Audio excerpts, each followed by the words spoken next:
Hey guys, आज हम बताएंगे आपको नवरात्रों में मनोकामना पूरी कैसे करें। हर मनोकामना किसी तरह के भी, चाहे वो आपकी सुख शांति की हो, चाहे संकट काटने की हो, चाहे आपके पास धन दौलत की हो, चाहे आप पुत्र की इच्छा पूर्ति की हो, चाहे आप एक कन्या की इच्छा की पूर्ति की हो, चाहे आप जो है मतलब किसी भी कार्य की इच्छा करते हैं आप और वो आपका कार्य नहीं बनना, तो वो नवरात्रि में बनेगा। आप ऐसा करें। इसके लिए आप क्या है कि किसी के बारे में गलत ना करें, गलत ना सोचे कि वो फलाना मर जाए, या वो मेरा पड़ोसी या कोई किसी तरह से चिढ़ते हैं, आप उससे कहें कि वो मर जाए भाई, तो मैं मैया आपके व्रत धरूँगा या व्रत धर रही हूँ, उसका ऐसा कर दो, उसका वैसा कर दो। इस तरह से नहीं, आपकी जो इच्छा है सही, उसके लिए बता रहे हैं। उसके लिए उपाय है, आप करेंगे, आपकी एक साल में आपकी जो है एक साल में ये पूरा हो जाएगा। इच्छा जो आपकी है ये पूरी हो जाएगी। इससे क्या है कि आपको जो वेट है ज़्यादा नहीं करना पड़ेगा, अगर आप ये कार्य करते हैं तो जय माता दी। अब हम उसके उपाय की तरफ बता रहे हैं। उपाय है कि आप मैया रानी के नवरात्रे शुरू हो गए हैं, तो आपको सब भक्तों को जय माता दी, जय बाबा की, जय जय श्री राम। तो हम आपसे ये कह रहे हैं कि आप हमारे जो तजर्बे की है वो हम आपको बता रहे हैं। तो पहले क्या करेंगे, अब हम चलते हैं मैया रानी के जो चीज़ें यूज होती हैं, लाते हैं उन चीज़ों। तो पहले तो आप माता भगवती का एक चित्र लाएं, जो चित्र कैलेंडर भी बोले जाता है उन्हें, चित्र लाएं और लाएं माता भगवती के ही, उसमें और उनके रूप ना हो, केवल माता भगवती के। और माता भगवती ही दुर्गे हैं। माता भगवती वो हैं जो शिव अर्धांगिनी हैं, वो हैं उनका जो वो है, तो वो बब्बर शेर का ही है। बब्बर शेर पर बैठी हुई माता रानी का पोस्टर लाएं और उसे अपनी चौकी पर सजाएं। चौकी पर सजाने के बाद मतलब चौकी पे लाएं। चौकी पे सजाने के बाद आप सिंदूर, थोड़ा सिंदूर हो या रोली हो वो लाएं।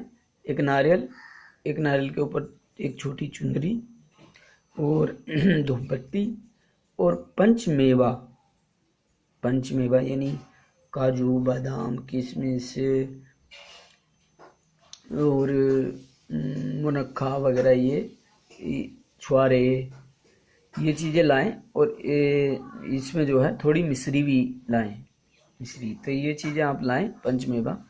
और ये आपने चौकी पे सजा के, चौकी पे एक लाल कपड़ा बिछाएं, उस पर माता रानी की प्रतिमा रख के यानी पोस्टर रख के, जैसा भी आप लाए हो उसे माता रानी के उस पर सजाएं चौकी पर। और फिर आप एक नारियल लाएं। नारियल जो है तो वो चुंदरी में बांधें और अब है आपके लिए खास ध्यान से सुनने की बात, जो आपकी मन इच्छा पूर्ति करेगा, मन इच्छा पूरी करेगी, वो है ये।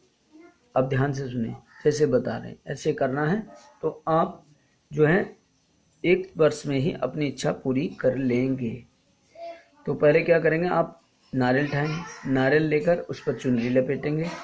पहले नारियल लेकर हाथ में और माता रानी को याद करेंगे, माता भगवती, हे माता भगवती, हम आपकी शरण में हैं, आप हमारा ध्यान रखिए। जो भी आपका कार्य है, जिस चीज़ से भी रिलेटेड, वो आप उनसे मतलब लेकर हाथ में वो कहें और नारियल पर चुनरी ये लपेटते रहें। और उस बात को कहते हुए लपेटकर उसमें ऊपर से एक कलावा बांध दे उस चुंदरी पर, जिससे कि वो चुंदरी खुले ना। बांधकर उस माता रानी के चरणों में रख दिया। फिर उसके बाद में आपने क्या करना, एक चिराग जलाना है, चाहे आप घी का जलाएं, चाहे जो आप तिल का तेल आता उसका जलाएं। ये चिराग जलाना, फिर धूप बत्ती लेनी है, ये चीज़ें जो है लेनी है। और आप जब जो है चिराग जलाएंगे तो हाथ जोड़कर माता रानी के चरणों में सर झुकाएं, माथा टेकें, और माथा टेकने के बाद में अब माता रानी से वो हाथ जोड़कर आंख बंद कर कर वो प्रार्थना करें जो आपकी मतलब इच्छा है प्राप्त करने की। जब आप ये चीज़ करेंगे तो आपको जो है ज़रूर ध्यान देगी आपकी।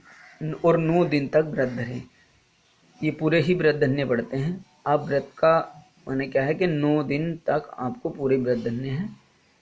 ऐसा नहीं कि पंडित ने बता दी भाई 10 वो 8 व्रत पढ़ लें, बस 8 ही कर दो।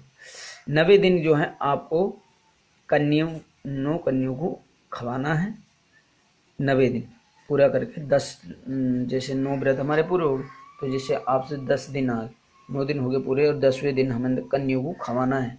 जब कन्या आप खवाओगे 10वें दिन, 9 कन्याओं को खवाना है 10वें दिन, जब आपके 9 व्रत पूरे हो जाएंगे। उसके बाद में आपने जो है वो नारियल जो है वो फोड़कर और जल उन कन्याओं को ही देना है, जो है वो नारियल सारा उन कन्याओं को ही देना है। और आप जो है जो छोला पूरी वगैरह जो भी आप मतलब इच्छा है आपकी, चाहे आप ना हो ये चीज़ें बनाने की तो फल ला सकते हैं, फल दें माता रानी को, फल कन्याओं को फल दें, कोई भी फल, सेब केला, ये जो है 2-2 फल के हिसाब से दें उन्हें, और कुछ दक्षिणा भी दें, और उनके पैर छुएं और तिलक लगाएं, और उनके जो पैर से जल से पैर धोएं, लाकर अपने नल पे मिले किसी बर्तन में जल करें और उनके पैर धोएं, और पैर धोकर उनके 9 कन्याओं के धो के पैर और उन्हें विदा करें। उनसे आशीर्वाद लेकर उनके हाथ अपने सिर पर धरवाएं और अपनी मनोकामना को याद करते हुए उनके हाथ सिर पर रखवाएं। ये कार्य है आपके अवश्य ही पूरे होंगे, ये आप ऐसा करें। जय माता दी।